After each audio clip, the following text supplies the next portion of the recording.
My name is Caitlin Smith, and I'm going to be talking about the 2012 election in my photo story today. The information in my video is targeted mainly towards undecided or misinformed voters. I had planned on covering a more broad range of issues, but due to time restrictions, I've chosen to mainly focus on what I am most passionate about and the message I would like to get across.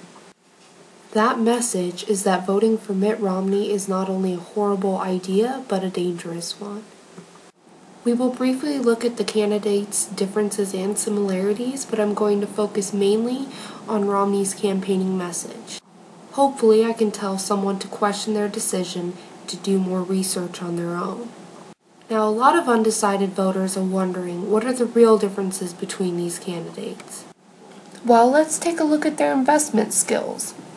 Romney claimed that over half of the companies that Obama had invested in had gone bankrupt. The facts are that 63 green energy companies that he invested in, only 5 of these have filed for bankruptcy. That's a 92% success rate. If you take a look at Mitt Romney's company, Bain, 16 either filed for bankruptcy or closed. Another 6 lost all the money that Bain, his company, invested in. And of the 10 that produced the most gains for Bain, 4 filed for bankruptcy. Now, a lot of voters assume that they know their candidate's stance on social issues like gay marriage, abortion, and gun control, as the candidates usually take their party's platform. Some voters rather not hear about them at all, but I'd like to discuss briefly a few women's issues as they've been widely misunderstood yet popular in this election. Frankly, I think a lot is at stake. The first is the Lilly Ledbetter Equal Pay Act, which states that a woman can file suit as soon as she finds out she's being paid less than a man doing the same job. Contrary to Lilly's case, where she found out she was being paid 40% less than the males at her job doing the same work 19 years later. The Supreme Court ruled that she should have known sooner and filed then. This was the first piece of legislation Obama signed when he was first elected into office. Mitt Romney states he is neither for nor against the legislation, but his running mate Paul Ryan voted against the act when it was first introduced. This leaves women who fight for equal pay to worry. The second is the issue of abortions, whether they will remain in the women's right to choose, or if they are made illegal, what exceptions would be made. In fact, the Republican Party's platform for 2012 states, "We assert the sanctity of human life and affirm that an unborn child has a fundamental individual right to life which cannot be infringed," but mentions nothing about exceptions for rape and incest or the life of the mother.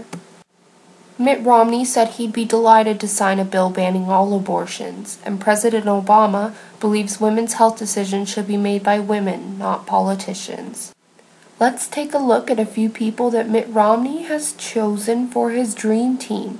His pick for his only U.S. Senate endorsement is Richard Murdoch. He said that pregnancies resulting from rape are something that God intended. His pick for vice president is Paul Ryan. He called rape a method of conception and co-sponsored a bill, Redefine Rape, with Todd Akin. His pick for a partner in Washington, Representative Steve King, said he's never heard of anyone getting pregnant from statutory rape or incest.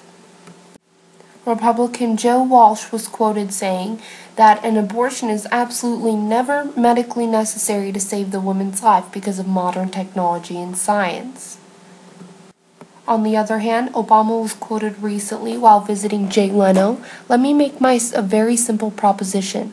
Rape is rape, it is a crime, so these various distinctions about rape don't make very much sense to me. This is why you don't want a bunch of politicians, mostly male, making decisions about women's health care." Now, moving away from social issues, I think a very large part of this campaign is an issue that greatly concerns our nation. It's the national debt and the deficit.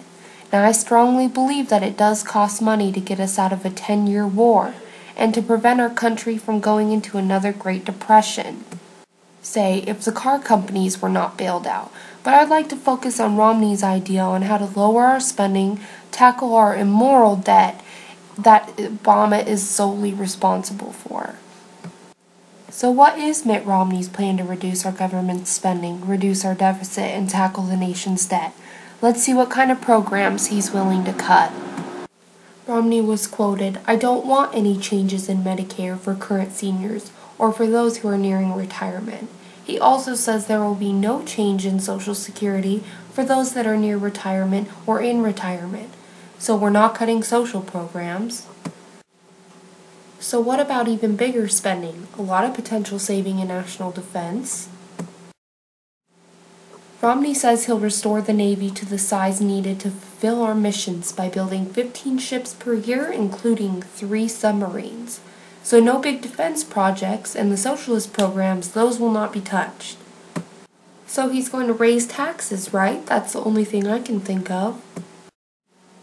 "I'm going to lower taxes 20% across the board," Romney says. Okay, so this is great. And in the words of Jon Stewart, we get to keep all of our stuff and pay less for it? Okay, so I did find something Romney has promised to do, and it's repeal Obamacare. So that's something, right? He stated Obamacare adds trillions of dollars to our deficit and our national debt. While that statement is completely false, the point is it's going. In an interview, Romney stated that there are certain parts to healthcare reform he does like, including the fact that people with pre-existing conditions can get coverage, and families can choose to keep their children on their insurance plan for however long they may like. Okay, so you're repealing Obamacare, but you're keeping the good parts of Medicare and Social Security, and you're going to keep the unemployment programs, and you're going to cut taxes by 20%, and you're going to build more submarines and destroyers than the Pentagon even wants, while tackling our immoral debt? As Jon Stewart put it so comical, "Are you, sir, a wizard?" Okay, so now Romney's saying, let's get rid of some of those special loopholes and special deals, such that we are able to pay for the reduction. Okay, so this is something. So which deduction or loophole will it be? How about the mortgage interest and charitable donations? That's $150 billion per year. But Romney said on February 22nd, "I want to make sure that you understand for middle-income families, the deductibility of home mortgage interest and charitable contributions, those things will continue."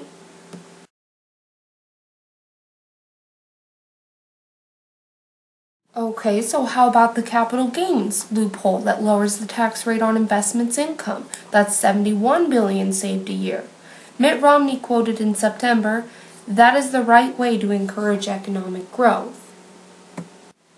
Actually, Romney has not specified any loophole he would close, when this is exactly how they claim we would pay for his economic plan of lowering taxes, increasing defense, keeping Medicare, Social Security. The top 10 deductions totaling $842 billion in tax breaks, and he hasn't specified nor directly mentioned closing a single one.